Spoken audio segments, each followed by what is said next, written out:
hapon. Ngayong hapon guys, or ngayong araw is full day, wala po kaming trabaho. So ang mga kasama kong workers is nandoon po sa taas guys, nagpainit.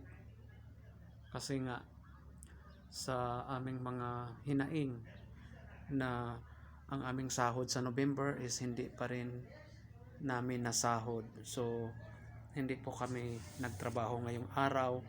Simula kahapon wala kaming trabaho.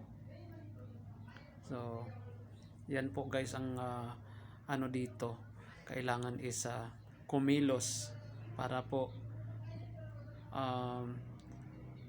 magawa ng paraan ang aming mga problema, no, mga workers. Kasi pag hindi kagawa ng paraan, hindi talaga nila aayusin. So yan ang pinaka importante sa mga workers. So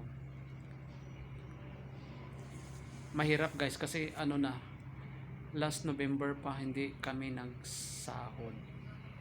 Last November hindi pa kami nagsahod. Tapos December, January, so running 4 months na.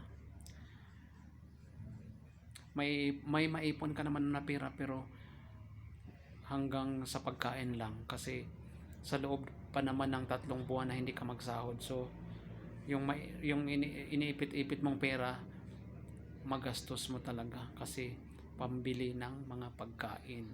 So yan po guys. So yun po ang mga kasama namin nandoon, no. Nandoon sila, mga kasama namin sa taas. Yun.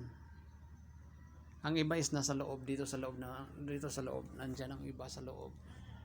So yan lang muna guys ang konti kong vlog. Maraming salamat and have a nice day to one and all.